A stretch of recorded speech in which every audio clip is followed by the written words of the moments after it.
La democracia en nuestro país se ha construido desde varias trincheras. Solo se puede entender la madurez de la sociedad si la vemos desde muy distintos puntos de vista. Por eso, no basta con tener elecciones confiables. La transparencia en el ejercicio del gobierno es la consecuencia natural del sistema democrático. Ese es el papel del Instituto Nacional de Acceso a la Información, el famoso INAI. Pero hoy, esta institución del Estado ha sido blanco de constantes y muy severos ataques desde la Presidencia de la República. Lo que hasta hace unos años parecía un logro irrevocable en la rendición de cuentas a la sociedad, hoy está en peligro de desaparecer. Y con eso, dejar de lado la rendición de cuentas. Es por eso que mi encuentro de hoy es fundamental. Es una cita con el futuro inmediato. Hoy me reúno con Adrián Alcalá Méndez, quien es el comisionado presidente del INAI. Pues hoy especialmente estoy muy contento porque estamos en un edificio que si usted viniera a la Ciudad de México lo vería desde fuera como casi como una pecera. Es un edificio de cristal. Estamos en la sede del Instituto Nacional de Acceso a la Información en un momento en el que es especialmente importante hablar de transparencia. Me da mucho gusto saludar a Adrián Alcalá. Adrián, presidente, además consejero presidente, no consejero, comisario presidente. Comisionado presidente, estas cosas. Comisionado presidente del Instituto Nacional de Acceso a la Información. Muchas gracias por estar. Al contrario, muchísimas gracias por recibirnos en este momento. Y, oye, qué difícil tu papel ahora, qué difícil tu trabajo ahora. Déjame empezar por preguntarte algo que debería ser como el cimiento de esto y que quizá es una pregunta que no nos deberíamos estar haciendo los mexicanos a estas alturas, pero no está clara. ¿Por qué es importante que prevalezca el trabajo del instituto? ¿Por qué tenemos hoy que hablar de transparencia? Primero, gracias, al contrario, bienvenido a tu casa y por supuesto a toda tu audiencia, a tu casa, la casa del INAI, la casa de la transparencia, la casa de la protección de los datos personales. ¿Por qué es importante? Tienes razón. Hoy, en vez de estar hablando precisamente de otras cuestiones de fondo, estamos hablando de la prevalencia del INAI como un órgano constitucionalmente autónomo que garantiza los derechos para todas las mexicanas y los mexicanos. Tu derecho a la protección de datos personales, tu derecho a saber, el derecho de todas y de todos sin distinción alguna, y no solamente para personas ciudadanas, es decir, para cualquier persona. Y digo esto porque el presidente de la República, el 5 de febrero, envió una iniciativa, un paquete de reformas al Congreso de la Unión, en donde en poco más de 500 renglones pretende desaparecer al INAI. Entonces, en vez de estar hablando precisamente de cómo fortalecemos los derechos, cómo nos acercamos más a la sociedad, cómo hacemos más accesibles estos dos derechos fundamentales, estamos hablando, hoy debatiendo, sobre la prevalencia del INAI. Y entonces es importante hablar, ¿por qué es importante hablar de la transparencia? Primero, porque legitima el quehacer público, da orden a los gobiernos en la medida en que la gente está preguntando y quiere saber la cosa pública, pues obviamente eso les permite a las y los servidores públicos tener ordenados sus archivos, estar ordenados precisamente en su desempeño institucional, cumpliendo con sus facultades, sus funciones. ¿Y por qué es importante la transparencia? Porque, te digo, recupera la confianza o da confianza precisamente del acontecer o de la actuación del servicio público. Hoy en día estamos aquí precisamente en esta sala con las luces prendidas y estamos en confianza total, tú y yo. Si estuviéramos apagados, a lo mejor cada quien estuviera a lo mejor con sus artículos personales más cercanos, como el teléfono aquí a la mano, y no lo podemos tener en otro lado. ¿Por qué? Porque la transparencia es eso, da confianza. Pero además es un derecho que tienen todas las personas, se le conoce como un derecho humano, a conocer la cosa pública, porque la cosa pública es un bien del dominio público. ¿Qué es esto? Así como la avenida que está aquí por enfrente, que es Insurgentes, y cualquier persona la podemos utilizar las 24 horas del día, los 365 días del año, respetando diversas normatividades, obviamente administrativas, de no exceder, por supuesto, que el límite de velocidad y demás. Pues así es la información pública. Cualquier persona se puede servir de ella en el momento en que lo quiera. Entonces, pero eso parece que es así. Yo creo que es así. Estoy absolutamente convencido, pero no todos están convencidos. Tú nos decías hace un momento que el propio presidente manda una iniciativa que en 500 renglones quiere desaparecer esto. ¿Por qué le estorbaría a un gobernante la transparencia? ¿Por qué le estorbaría a alguien que gobierna no gobernar de manera transparente? ¿Por qué es incómodo el INAI? ¿Por qué queremos desaparecerlo? Pues precisamente habrá que preguntarle, o se despierta la suspicacia, o sea, si yo estoy haciendo una gestión pública honrada, apegada a derecho, realizando los procedimientos de contratación bajo los marcos que establece la ley, que son las licitaciones públicas nacionales, internacionales, y que la excepción es la adjudicación directa, es decir, y ahorita parece que la adjudicación directa es la regla, Sí, es decir, así hemos obviamente estado, claro. incomodamos al poder público. Pero nosotros no somos los que incomodamos al poder público. Quien incomoda al poder público son los mismos ciudadanos que están preguntando. Lo único que hacemos nosotros es garantizar el derecho que tienen las personas de preguntar cualquier información, no solamente tiene que ver con un tema de rendición de cuentas, y trataré de hacer un paréntesis, voy a hacer un paréntesis para tratar de explicar esto. El INAI, dentro de las funciones, efectivamente está la de garantizar el derecho a acceso a la información, el de la transparencia, el de la protección de datos personales. Hoy me voy a centrar, o en esta parte, en la transparencia y en el acceso a la información. Tiene varias vertientes. Una de utilidad social para cualquier persona que puede mejorar su entorno más íntimo, más personal. Me refiero, por ejemplo, a acceder a un trámite, a un servicio, a partir del ejercicio del derecho a acceso a la información. Por ejemplo, si yo quiero conocer cuánto presupuesto tiene para esta colonia para luminarias, porque no hay luminarias, o las quiero mejorar, hago una petición de información al gobierno de la Ciudad de México, a la alcaldía, y me van a dar esa información. A partir de ello, yo puedo ir a exigirle precisamente al gobierno o a la alcaldía que, de acuerdo con información, evidencia pública, pues obviamente instalen o mejoren las luminarias. Pero también en el entorno, si yo, por ejemplo, necesito mi expediente clínico que está en un hospital público, puedo pedir mi expediente porque es mi expediente. Una vez recibo el expediente, puedo ejercer mi derecho a la salud para mejorar el derecho a la salud, es decir, yendo a otra opinión médica, lo que sea. Y tiene otra vertiente, la vertiente de rendición de cuentas y prevención y combate a la corrupción. Nosotros en esta cadena de la corrupción, del combate a la corrupción, somos el primer eslabón o el primer el peldaño o el primer escalón en esta escalera. ¿Por qué? Porque visibilizamos la cosa pública. Entonces, obviamente, cuando se transparenta la gestión pública, la gente se puede dar cuenta de si un procedimiento de licitación estuvo bien hecho o no bien realizado, si la adjudicación directa fue correcta o no fue correcta, si están haciendo a sobreprecio, contratando a sobreprecio o no.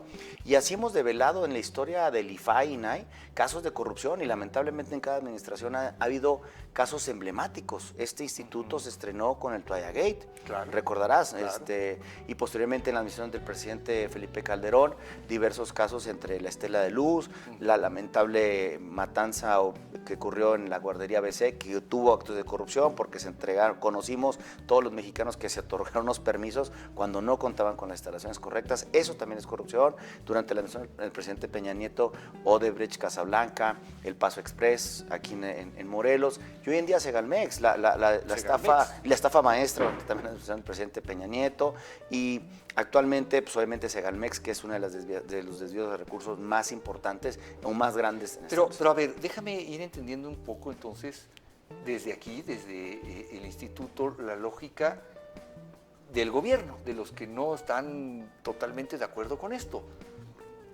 Me refieres, por ejemplo, esto inicia en el sexenio de Vicente Fox. En el 2002. 2002, las Toalla Gates, ¿no? Para quien no se acuerde, pues de repente una reportera se da cuenta que hay unas toallas que se habían comprado a unos precios exorbitantes. Y luego se quiso decir que realmente ahí se habían puesto otros gastos, lo que fuera. Fue un escándalo que hubo que aclarar. Y de ahí todo lo que tú nos has venido platicando. Pero lo que yo escucho, presidente, todas las mañanas que se habla de transparencia, es que este instituto, tú estás aquí para defender los intereses neoliberales de no sé quiénes. ¿Cómo podría esto encajar en un discurso que empezó en el 2006? A ver, este instituto y las leyes de transparencia en este país surgen por un reclamo social. No fue una concesión del poder público que la clase política nos dijo a los mexicanos: hay una ley para que ustedes pregunten, hay una ley que va a regular en qué casos la información no va a poder ser revelada, hay una institución que les va a garantizar a ustedes, ciudadanos, su derecho a preguntar. No, fue un movimiento social. Así surge un reclamo social. En 2001 hay una reunión en Oaxaca que se bautiza como el Grupo Oaxaca, académicos, periodistas, empresarios, obviamente personas pues, que también estaban inmersas en esta situación, que estaban exigiéndole en esta nueva corriente democratizadora al gobierno mexicano, al Estado mexicano, pues obviamente contar con este derecho de una manera regulada o normada. Es decir, no fue una concesión del poder público. Afortunadamente, por unanimidad, en junio del 2002 se aprobó precisamente esta Ley Federal de Transparencia y Acceso a la Información Pública Gubernamental. Hoy en día, y además el hoy presidente de la República era parte de la oposición, ¿no? Claro, claro. Él también ha hecho ejercicios de los derechos de acceso a la información. Claro. ¿Para qué? Para documentarse. Entonces, claro que cuando uno está en el poder, pues a lo mejor la transparencia les incomoda a quienes están haciendo no las cosas tan bien. Ahora, esto también hay que decirlo, no es un invento de los mexicanos. La transparencia es una forma de actuar de los gobiernos democráticos. O sea, de hecho, creo que México llegó tarde al tema de la transparencia, ¿no? Mira, llegó, digamos, tarde. Por supuesto que es un elemento esencial en los gobiernos democráticos. La gente, cuando tiene derechos, tiene derecho a preguntar, a recibir, a buscar, a difundir información de cualquier índole en una democracia real. México llega en un momento en donde, gracias a las coyunturas políticas, primero te digo, esta presión política que se vive en el año 2002, esta corriente democratizadora con la alternancia con Vicente Fox 2 años antes, también fortalece. Pero quiero comentarte que México, a pesar de todo, cuenta con una de las mejores leyes a nivel nacional, a nivel internacional, la segunda mejor ley a nivel internacional. Fue un par de años, la mejor ley general. ¿Estamos como en Dinamarca? En materia de transparencia estamos mejor que Dinamarca. Mira. Porque contamos con una ley muy robusta, contamos con instituciones robustas y somos reconocidos a nivel internacional lo que hacemos en México. No por nada presidimos 2 redes en materia de protección de datos personales, no por nada presidimos también 3 redes en materia de acceso a la información a nivel internacional. Entonces, es decir, México es una referencia en ese tema a nivel internacional. Sin embargo, como dice el dicho, candil de la calle, oscuridad de tu casa. Entonces, aquí nos quieren acallar. Mientras tanto, allá afuera nos están fortaleciendo y están apoyando. Entonces, mira, México llegó un momento en donde era necesario contar con una ley que regulara el derecho, pero también de la protección de datos personales, que es un tema también importante. ¿Por qué? Porque en la medida en que tú no trates correctamente los datos personales, pues vienen vulneraciones, ataques a la libertad de expresión, ataques incluso hasta la intimidad o ataques incluso hasta la libertad personal. Adrián, tú me hablas de, por ejemplo, la protección a datos personales, que mis datos no sean expuestos públicamente, pero, a ver, yo veo las mañaneras y veo que de lo que se trata es de exponer los datos de personas, de algunas personas, ¿no? O sea, sí noto una corriente totalmente contraria. En transparencia, por supuesto, tú ya lo has dicho, aquí todo es una asignación directa. Bueno, hoy hasta tenemos un caso de que el agua contaminada en un pozo de la Ciudad de México se reserva 3 años, ¿no? Una cosa que dices, ¿cómo puede ser? Y los vecinos no tienen derecho a saber qué pasó ahí y de qué se contaminó. Su derecho a la salud, su derecho al medio ambiente sano. Varios derechos están interconectados. ¿Qué hace ahí el instituto? ¿Cómo puede el instituto obligar a que esto no sea así? El instituto necesita de la activación precisamente de una solicitud de información y un recurso de revisión, una queja.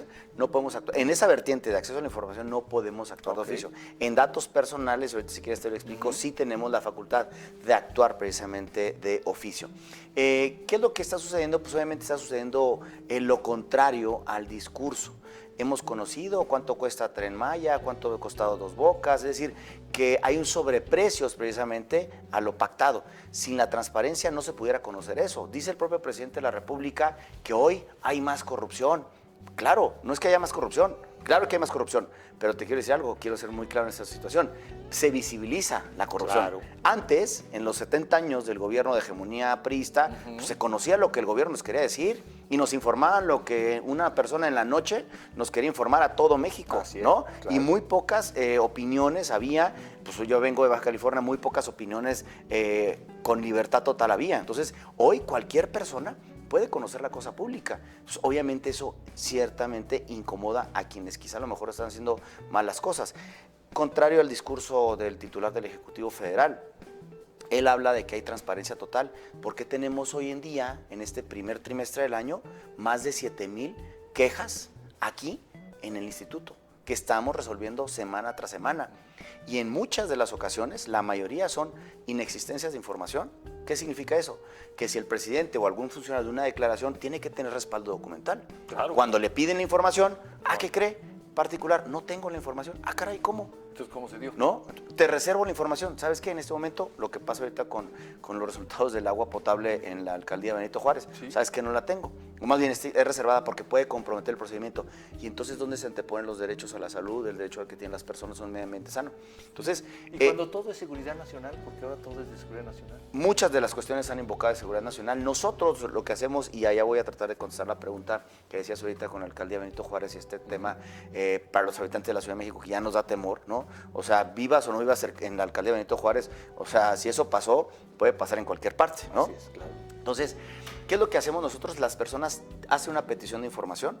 Quiero conocer los resultados de la prueba PISA del año 2023, por ejemplo, ¿no? Que también es un derecho que tenemos. Claro. Las madres de familia, los padres de familia tienen el derecho a conocer cómo se están educando sus hijos. Claro. Es un derecho que yo tengo a preguntar, ¿no? Entonces, ¿cuáles son las evaluaciones de los maestros de mi escuela, de la escuela donde van mis hijos, etcétera? Entonces, cuando esa petición es respondida y no satisface el interés de la persona que está haciendo la petición de información, que por cierto, las peticiones de información pueden ser anónimas, no tengo que acreditar que soy Adrián Alcalá, ¿no? Que tú eres Carlos, ¿no? O sea, puedo poner Mickey Mouse, Pato Donald, cualquier persona que ¿Y es lo mismo? Y es lo mismo. ¿Y puede ser un extranjero? Puede ser un extranjero, claro, porque hablamos de personas. Okay. ¿No? Y cuando hablamos de personas de cualquier parte del mundo, de hecho hay empresarios que tratan de invertir en México, que tienen interés de invertir en México y quieren conocer obviamente temas de seguridad, temas obviamente de inversión, temas de apoyos económicos en gobiernos estatales, federales o municipales, porque este derecho es para todos, no está limitado, como comúnmente se ha dicho precisamente que es solamente el círculo rojo. No, este derecho es para todas y para todos. Y tenemos diferentes ejercicios que hemos hecho en la sierra, en Veracruz, aquí precisamente con las mujeres mazahuas en el Estado de México, para la comunidad también LGBT, es decir, estamos tratando de cerrar la brecha de las desigualdades a través de un ejercicio del derecho a acceso a la información. Pero donde voy es, cuando unas personas le responden y no les satisface, activa una queja y nosotros es cuando revisamos y entonces ponderamos y determinamos si la información debe ser pública o no debe ser pública. En principio todo es pública, pero hay límites, pero esos límites no están a discreción del titular, del sujeto obligado. Claro. Tienen que estar limitados expresamente en la ley y esa hipótesis tiene que estar establecida, más bien, esa situación tiene que estar encuadrada perfectamente a través de una prueba de daño en la hipótesis legal. Pero aún así nosotros como instituto determinamos si se abre o no se abre cierta información. Por eso hemos abierto casos de corrupción, porque además de que la ley lo establece, hemos ponderado que si bien se trata de una averiguación previa que está en curso, en ese momento determinamos que debe darse a conocer. Así conocemos a Ayotzinapa. ¿Aunque esté en curso? Aunque esté en curso, en esta semana pasada ordenamos nosotros a la Fiscalía General de la República que buscara correctamente y en su caso se entregara la versión pública de la averiguación previa en contra de Emilio Lozoya, ¿no? Porque hay casos de corrupción y además hay un acuerdo reparador, por todo el mundo conocido, claro, ¿no? Claro. Agronitrogenados también, sí. Pero también abrimos Tlatlaya, Ayotzinapa, Tanguato, hemos abierto otros casos como el caso de Guardería BC, lamentablemente, Guerra Sucia también. ¿Qué casos no han abierto? ¿Qué casos determinan que no hay que abrirlos? Porque no es conveniente. Porque... La inteligencia criminal, por eso se llama delincuencia organizada, sí. Están muy organizados y muy sofisticados. ¿Qué es lo que empiezan a hacer? Hacen solicitud de información de manera aislada. O sea, ellos sí la usan. Sí la usan. Pues lo hemos detectado según datos de instancias de seguridad nacional cuando la analizamos y es la teoría del prisma. Es decir, cómo esta solicitud impacta con esto. A ver, si yo le doy esta información y luego otra solicitud y le damos esta información que aparentemente pueden ser, digamos, inofensivas, pero cuando te pones a estudiar, nosotros lo analizamos. Vamos a ver, vamos a los antecedentes. Entonces, ahí es cuando nosotros determinamos, en ciertos casos hemos determinado, por ejemplo, los planos de las cárceles, ¿no? Claro. El número de celadores que existe en una determinada cárcel, ¿no? Claro. O sea, comprometen la seguridad pública. Ha habido preguntas, por ejemplo, hoy quiero saber cuál es el armamento que tiene la policía municipal o la policía de tal alcaldía, ¿no? Sí, no, bueno. O sea, ¿con qué parque cuenta o cuál es el número de armamento, el grado de armamento? No sé cuál es el término correcto, pero el calibre, ¿no? De la Guardia Nacional, etcétera. ¿Cuáles son los rondines que están haciendo? ¿Cuáles son? Recuerdo uno que nos pidieron los operativos México-Querétaro, ¿no? Cada cuánto pasaban las patrullas, cuántas patrullas había, o sea, eso claro, compromete, ¿no? Claro. Y también otros temas que comprometen relaciones internacionales, como cuando estaba negociándose el Telecán. Obviamente esa información fue determinada o clasificada como reservada. En el momento en que fue abierto o fue aprobado, se abrió esta información. Okay. La información hoy en día Carlos, no mantiene una reserva perpetua, sino que tiene límites, un plazo determinado por ley, y agotado ese plazo se tiene que abrir la información.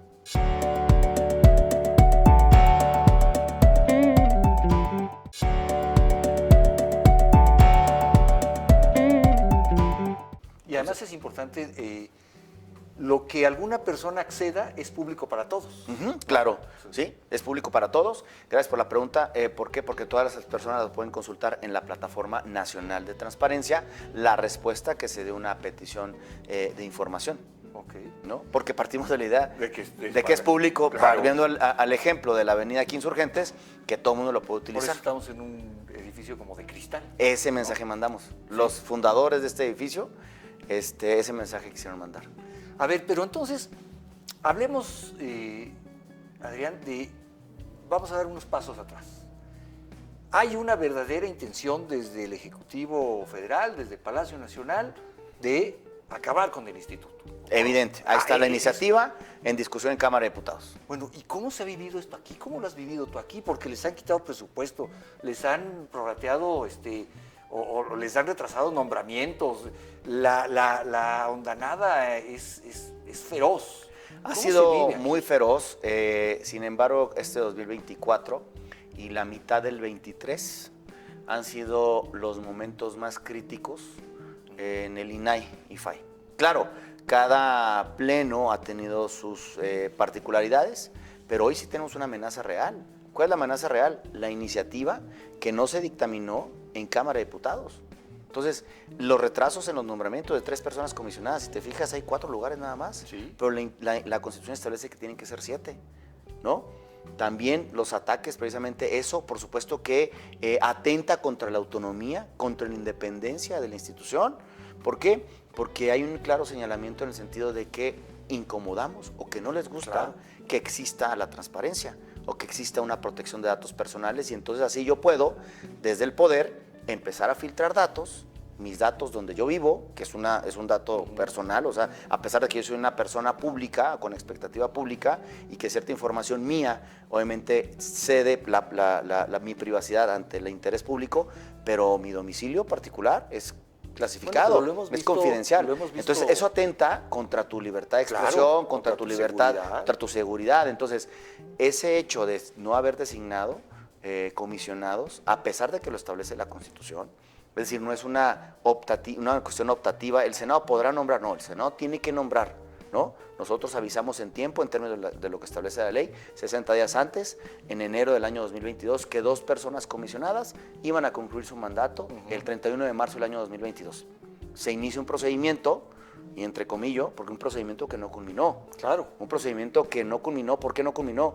Porque si bien es cierto, hasta el año 2023, previo a que el tercer comisionado faltara o si concluyera su cargo, que fue en marzo 31 del año 2023, obviamente eligen a personas comisionadas, pero el presidente de la República objeta el nombramiento. Sí. Y ese procedimiento está vivo, es decir, no ha cumplido ese procedimiento. Ha emitido otras nuevas convocatorias, pero no ha llegado a una culminación. Otra de las situaciones fue que nosotros fuimos ante la Corte en marzo del año 2023 a presentar una controversia constitucional. ¿Por qué? Porque la ley establece que para que funcione el Pleno legalmente necesita de 5 personas. Trabajamos nosotros así desde el 1 de abril del 2022 al 31 de marzo del 2023, con el mínimo que establece la ley. Pero faltaba uno, Claro. ¿no? A pesar de que nosotros avisamos en tiempo, en enero del año 2023, llegó la conclusión del mandato del entonces comisionado Francisco Acuña el 31 de marzo, y el 1 de abril no pudimos sesionar. Fuimos a presentar una controversia constitucional en la Corte porque nosotros, como mis compañeras mujeres y un servidor hombres de Estado, fuimos a una institucionalidad a presentar un medio de control constitucional ante la Corte, y la Corte dijo, a ver, se trata de derechos fundamentales, y los derechos fundamentales, como el acceso a la información y la protección de datos personales, son importantes, son vitales para un sistema democrático. Una democracia como la mexicana no puede quedar sin una institución que garantice el derecho, ¿no? Entonces, es así que nos permite y nos habilita en octubre del año 2023 a sesionar con 4 personas comisionadas, bajo una condición, que siempre lo hagamos los 4 designados. O sea, Siempre. no puede faltar nadie. Nadie puede faltar. No, pues ya ¿no? sería mucho. No, entonces, pero por alguna razón, o sea, ajena a mi voluntad, ¿no? Una enfermedad o alguna situación, no se sesiona. Y entonces, ¿qué es el impacto que tiene? Lo que pasó de abril a octubre del año pasado, 6,000 derechos, no son expedientes, son derechos que no podían encontrar luz. ¿Ese es el rezago? No hubo rezago. ¿Por qué? Porque nosotros seguimos trabajando, resolvíamos en pleno privado. Entonces ya cada asunto, cuando llegó esta habilitación, lo que hicimos fue darle validez pública. Pero ya estaban hechos, porque nosotros nunca dejamos de trabajar. Okay. Entonces, lo que te quiero decir con esto es que son derechos que estaban sin poder encontrar una solución.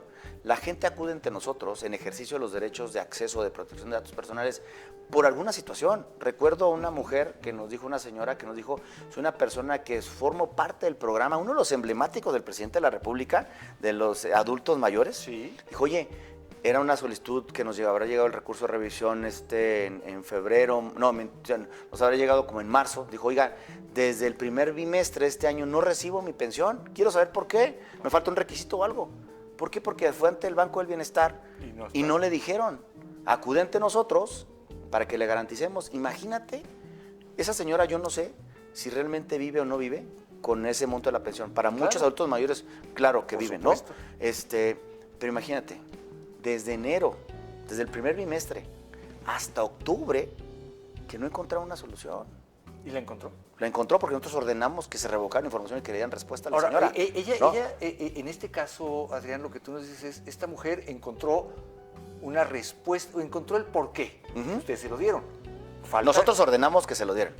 Exacto. Sí, ya inicia el proceso. Por eso trato de decir que el derecho de acceso, el de protección de datos personales, es un derecho puente, es un derecho llave para conseguir otros derechos, claro, trámites, servicios. Ustedes no pueden mandatar a la Secretaría del Bienestar a que le dé su pensión. Eso es otra cosa. Eso es otra cosa. Pero ella ya tiene la información de ¿qué me hace no se la falta? están dando. ¿No? Exactamente. Okay. Pero también durante la pandemia,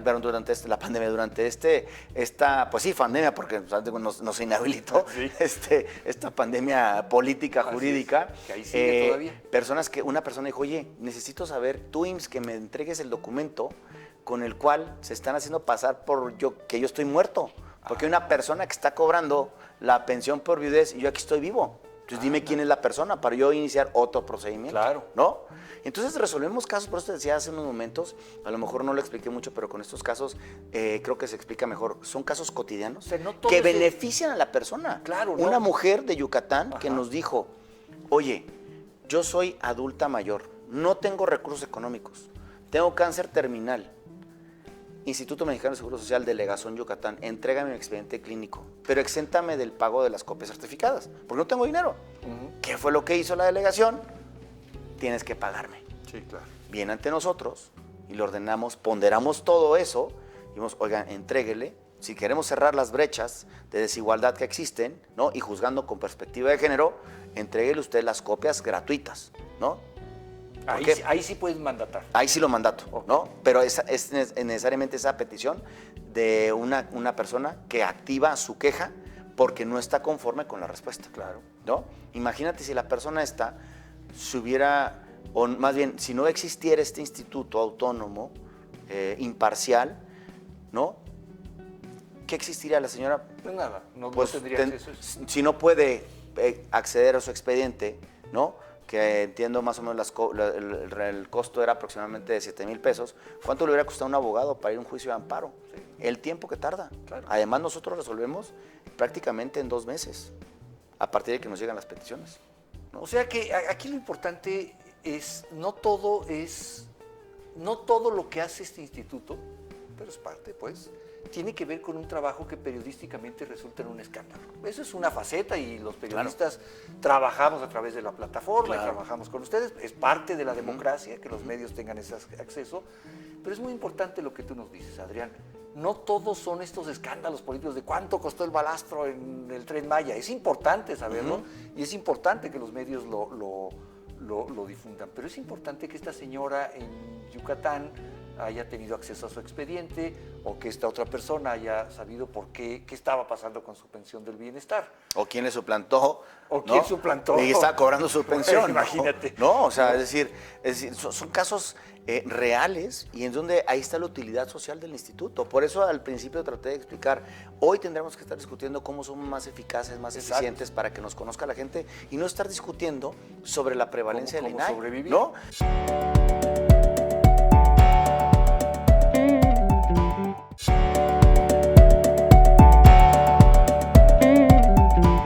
Hoy, ahorita me recuerdo, perdón, aquí en el Estado de México, en Mujeres Más Aguas, les pusieron un hospital a la comunidad, un hospital clínico muy bonito, llegaron, lo inauguraron, lo que pasaba anteriormente y lo que sigue pasando. Sí, sí. Lo inauguraron, se fueron, Y no había para nada. la foto no había nada, no había medicamento, no había doctores, no había nada. Así es. Las señoras, gracias a una solicitud de información, cuando nos conocen, gracias a ello hoy tienen una clínica itinerante que va precisamente a su comunidad. Ok. ¿No? Es decir, lo que quiero transmitir con esto a toda la audiencia y a ti, Carlos, si me lo permites, es que no solamente estamos limitados para el Círculo Rojo. Exacto. No solamente todo tiene que ver con, por supuesto, un trabajo muy importante que son las piezas periodísticas, que develan casos de corrupción, y entonces hay que sancionar a las personas que están desviando recursos públicos, porque en la medida en que exista desvío de recursos públicos, nos alcanza menos Claro. para contar con calles, Claro. contar con patrullas, contar con alumbrado, servicio de recolección de basura correcto, etcétera, ¿no? Pero también beneficiamos a las personas, sin distinción alguna, ¿no? Déjame volver a lo que tú decías hace unos minutos, que me llama mucho la atención. Tú decías, aquí habemos hombres y mujeres de Estado. Eso parece una afirmación elegante, pero no lo es una afirmación, y sé que por eso lo haces, es una afirmación profundamente política.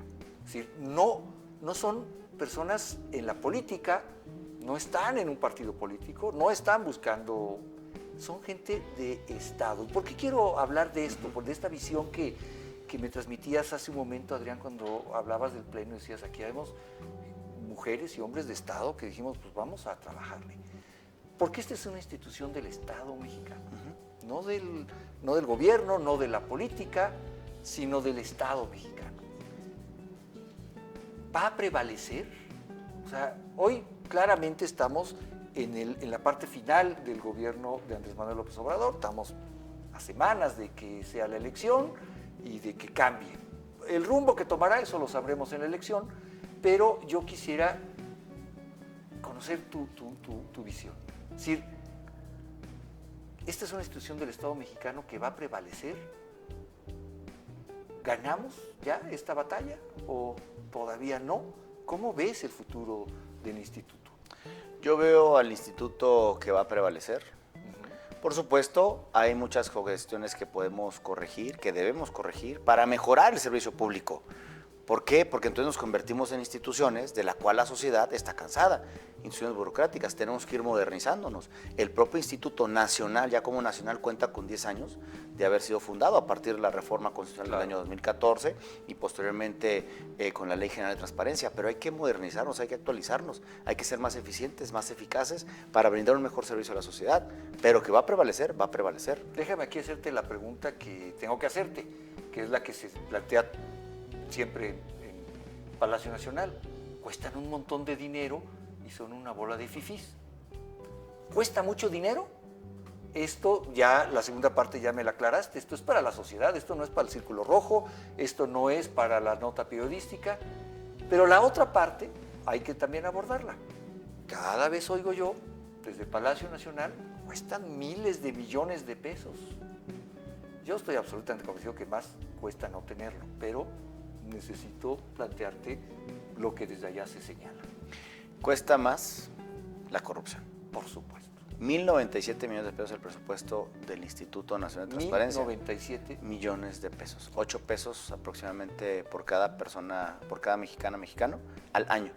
Es decir, yo dejo 8 pesos ahorita, tú dejas 8 pesos ahorita, los compañeros dejan 8 pesos ahorita y no vuelven. Pero no es un costo, es una inversión. Sí, ¿no? ¿No? Claro. Es una inversión, ¿para qué? Para contar con instituciones más eficaces, más eficientes, que el gobierno haga correctamente su función, ¿no? Porque necesitamos que nos estemos vigilando y que nos vigilen, ¿no?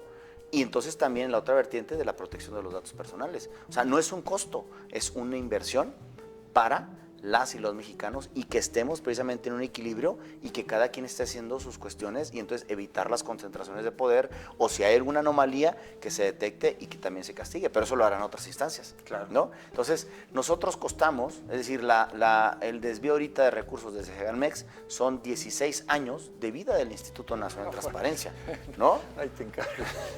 ¿No? Sí, o sea, hay distintos niveles. Exactamente, ¿no?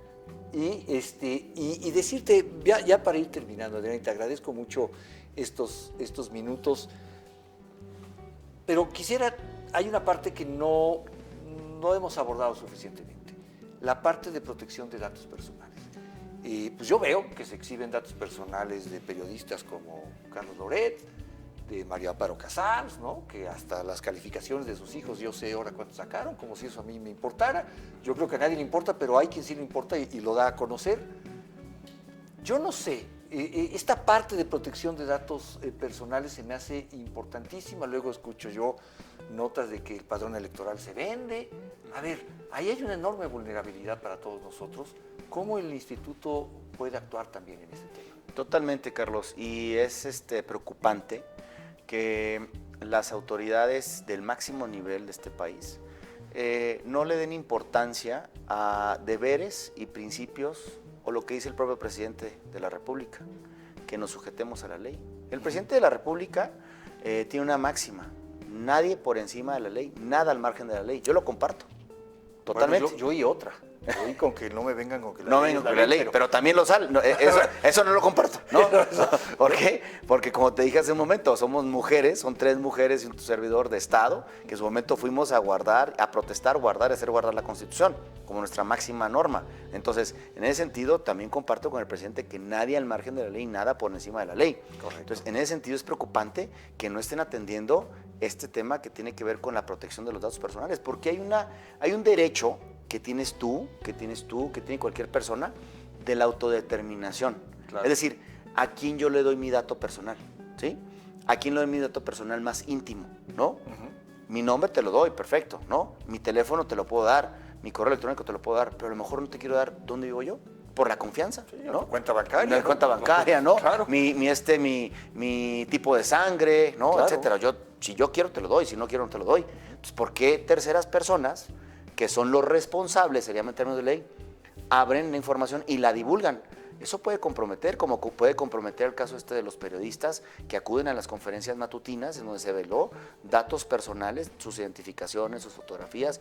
Muchas personas, como ustedes, ejercen el periodismo de una manera sin rostro, ¿no? Con un nombre, pero sin rostro. Sí, sí. ¿Por qué? Porque este país es un país en donde ejercer la profesión es altamente peligroso. Hay muchos reporteros que los conocemos obviamente por el nombre, pero muchas veces por la fotografía o por la ubicación, ¿no? Entonces, lo que quiero transmitir es preocupante precisamente que no se estén atendiendo estos principios, estos deberes de confidencialidad, de responsabilidad, y que se estén manejando y que se esté tomando a la ligera, ¿no? Argumentando otras situaciones. La protección de los datos personales es un deber de todas las personas, no solamente de las autoridades obviamente es más, pero una empresa privada, un médico, ¿no? Pues no te puede estar revelando tus datos personales, Claro, ¿no? sí, una A ver, locura. usted llega con el doctor y le das todos los datos personales, o sea, hasta los biométricos, Sí, sí, sí. entonces, ¿por qué los das, no? Claro. Entonces, tenemos que mantener esa situación y eso es un ataque a la libertad de expresión. Por supuesto. En el caso de estos periodistas que tú comentas, ¿no? Por supuesto que ataca la libertad de expresión. Es Sí, una manera... Porque más busca inhibir. Claro, claro, exacto, ¿no? Entonces acallarlos desde el poder. Claro. Obviamente, nosotros no nos metemos en ese tema. En esa área no nos metemos nosotros. Lo que sí hacemos es cuidar y que se respete la ley en materia de protección de datos personales. Nosotros no estamos juzgando si en el caso de María Amparo Casar hay corrupción o no hay corrupción. Sí, sí. Eso será otro tema. Eso lo verán ¿no? otras autoridades, otras instancias. Y nosotros lo que hacemos es proteger los datos personales. Ya para terminar, y te agradezco mucho estos minutos, te agradezco que nos recibas aquí en el pleno del instituto y te lo aprecio mucho, lo aprecio a todo el equipo que nos acompaña. Hablemos por último, de un concepto mucho más abstracto. Hablemos de democracia. Está México por concluir un sexenio que ha sido un sexenio complicado, convulso, un sexenio en el que se nos han planteado que había que acabar con muchas cosas, simbrar muchas cosas. En unos días estaremos yendo a las urnas. y los mexicanos en su conjunto estaremos opinando sobre el futuro de este país y decidiendo el futuro de este país. Pero desde un hombre de Estado, desde un hombre que preside el pleno de un instituto como este. ¿Cómo sientes el término, en términos generales, la evolución de la democracia en este país? Te lo pregunto porque la transparencia es una parte fundamental de la democracia. Después de este periodo que hemos pasado, un hombre como tú, que ha desde este edificio visto realidades y embestidas, ¿qué te llevas con respecto a, hemos avanzado o no en la democracia? ¿En qué estado está la democracia de México? Mira, gracias por la pregunta. Efectivamente, la transparencia sirve para tomar decisiones informadas. Entonces, el componente de transparencia o cómo conecta con el derecho electoral, cómo conecta con este derecho que tenemos los ciudadanos, pero que además es un deber, para conocer los candidatos, a las candidatas, las plataformas electorales, la evolución patrimonial de una candidata o un candidato, o si van a reelección, si cumpliste con tus promesas o no cumpliste con tus promesas, tus trayectorias anteriores en el servicio público e incluso en el privado, ¿no? Es decir, eso sirve para tomar una decisión informada el día, uno de los días más importantes de una persona que vive una democracia, que es ejercer el voto. Claro. Ese momento donde tú te centras en la casilla y los minutos o segundos, lo que se tarde, es una decisión obviamente de reflexión, ¿sí? Entonces, por eso es que tener que contar con información. La democracia ha evolucionado. Claro que pudiéramos avanzar muchísimo.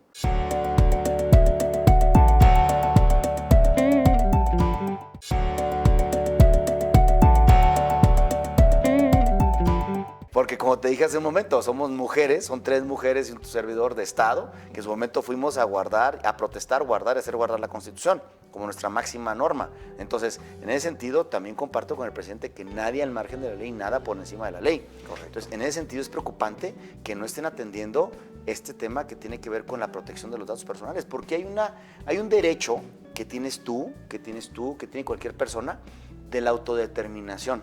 Claro. Es decir, ¿a quién yo le doy mi dato personal? ¿Sí? ¿A quién le doy mi dato personal más íntimo? ¿No? Mi nombre te lo doy, perfecto, ¿no? Mi teléfono te lo puedo dar, mi correo electrónico te lo puedo dar, pero a lo mejor no te quiero dar dónde vivo yo, por la confianza, sí, ¿no? Cuenta bancaria. Mi cuenta bancaria, ¿no? Claro. Mi tipo de sangre, ¿no? Claro. Etcétera. Si yo quiero te lo doy, si no quiero no te lo doy. Entonces, ¿por qué terceras personas, que son los responsables, sería en términos de ley, abren la información y la divulgan? Eso puede comprometer, como puede comprometer el caso de los periodistas que acuden a las conferencias matutinas en donde se veló datos personales, sus identificaciones, sus fotografías. Muchas personas, como ustedes, ejercen el periodismo de una manera sin rostro, ¿no? Con un nombre, pero sin rostro. Sí, sí. ¿Por qué? Porque este país es un país en donde ejercer la profesión es altamente peligroso. Hay muchos reporteros que los conocemos obviamente por el nombre, pero muchas veces por la fotografía o por la ubicación, ¿no? Entonces, lo que quiero transmitir es preocupante precisamente que no se estén atendiendo estos principios, estos deberes de confidencialidad, de responsabilidad, y que se estén manejando y que se esté tomando a la ligera, ¿no? Argumentando otras situaciones. La protección de los datos personales es un deber de todas las personas, no solamente de las autoridades obviamente es más, pero una empresa privada, un médico, ¿no? Pues no te puede estar revelando tus datos personales, ¿no? Sí, a ver, usted llega con el doctor y le das todos los datos personales, o sea, hasta los biométricos, sí. Entonces, ¿por qué los das, no? Claro. Entonces, tenemos que mantener esa situación y eso es un ataque a la libertad de expresión. En el caso de estos periodistas que tú comentas, ¿no? Por supuesto que ataca la libertad de expresión. Es una manera. Porque más busca inhibir. Claro, exacto, ¿no? Entonces, acallarlos desde el poder. Claro. Obviamente, nosotros no nos metemos en ese tema. En esa área no nos metemos nosotros. Lo que sí hacemos es cuidar y que se respete la ley en materia de protección de datos personales. Nosotros no estamos juzgando si en el caso de María Amparo Casar hay corrupción o no hay corrupción. Sí, eso será otro tema. Eso lo verán otras autoridades, otras instancias. Y nosotros lo que hacemos es proteger los datos personales. Ya para terminar, y te agradezco mucho estos minutos, te agradezco que nos recibas aquí en el pleno del instituto y te lo aprecio mucho, lo aprecio a todo el equipo que nos acompaña. Hablemos por último, de un concepto mucho más abstracto. Hablemos de democracia. Está México por concluir un sexenio que ha sido un sexenio complicado, convulso, un sexenio que se nos ha planteado que había que acabar con muchas cosas, simbrar muchas cosas. En unos días estaremos yendo a las urnas y los mexicanos en su conjunto estaremos opinando sobre el futuro de este país y decidiendo el futuro de este país. Pero desde un hombre de Estado, desde un hombre que preside el pleno de un instituto como este. ¿Cómo sientes en términos generales, la evolución de la democracia en este país? Te lo pregunto porque la transparencia es una parte fundamental de la democracia. Después de este periodo que hemos pasado, un hombre como tú, que ha desde este edificio visto realidades y embestidas, ¿qué te llevas con respecto a, hemos avanzado o no en la democracia? ¿En qué estado está la democracia de México? Mira, gracias por la pregunta. Efectivamente, la transparencia sirve para tomar decisiones informadas. Entonces, el componente de transparencia o cómo conecta con el derecho electoral, cómo conecta con este derecho que tenemos los ciudadanos, pero que además es un deber, para conocer los candidatos, las candidatas, las plataformas electorales, la evolución patrimonial de una candidata o un candidato, o si van a reelección, si cumpliste con tus promesas o no cumpliste con tus promesas, tus trayectorias anteriores en el servicio público e incluso en el privado, ¿no? Es decir, eso sirve para tomar una decisión informada uno de los días más importantes de una persona que vive una democracia, que es ejercer el voto. Claro. Ese momento en donde tú te centras en la casilla y los minutos o segundos, lo que se tarde, es una decisión obviamente de reflexión, ¿sí? Entonces, por eso es que hay que contar con información. La democracia ha evolucionado. Claro que pudiéramos avanzar muchísimo. Yo confío en las personas que hoy representan el INE, que son hombres y mujeres, obviamente también que tienen trayectoria, que son ciudadanos. Confío en los funcionarios de casilla y confío en que va a haber elecciones democráticas, libres, tranquilas, seguras. La democracia pudiera avanzar más en México, ¿sí? Por ejemplo, eso a título personal yo lo digo, cuando incorporamos la revocación del mandato, qué bueno, es parte de la democracia. Pero entonces que la revocación del mandato, solo lo digo a título personal, no lo digo lo digo como jurista, ¿no? La reelección debe ser de los cargos, no de los partidos. Claro. Es decir, ¿qué senadora va a ir a la reelección? Se lo dejas a los partidos políticos. Tendría que ser a la persona que está ejerciendo el cargo, ¿no? Son partes en donde, entonces, volviendo así como hombre de Estado, como me has llamado, lo cual obviamente no, te lo agradezco, porque representamos obviamente una institución, creo que en esa parte tendríamos que ir mejorando la democracia. Hay que fomentar obviamente otros mecanismos como la segunda vuelta, ¿no? Para legitimar precisamente a la ganadora o al ganador, fomentar obviamente las urnas electrónicas, anticipar los votos a nivel estatal, quizá a nivel nacional, lo hemos hecho a nivel extranjero, a lo mejor habilitar otro día que no sea el domingo. Es decir, hay muchas oportunidades, pasar a lo mejor a otro tipo de gobernanza, ¿no? Porque a lo mejor la república o la presidencia está agotada. Es un tema que tenemos que dar un debate, es decir, gobiernos de coalición que podemos ir dando en avance a la democracia. Vamos avanzando, pero pudiéramos avanzar más y quedan muchos retos para mejorar la democracia. La democracia es como la vida, se va mejorando día con día. Pues quizás sea parte del diálogo que tenemos los mexicanos agendados en un futuro inmediato. Yo te agradezco mucho, Adrián, estos minutos. Lo he disfrutado. Muchísimas gracias. Igualmente. Bienvenido a tu casa. Muchas gracias. Gracias. Termino así mi encuentro con Adrián Alcalá. Me quedo con la clara convicción de que la defensa que se haga del INAI será también una defensa de la democracia y la rendición de cuentas. Pero me deja también la incertidumbre de hasta dónde se podrá defender el acceso a la información, pues vienen tiempos de inevitable confrontación en este campo. Por eso, estoy seguro que la vida me tiene preparados otros encuentros.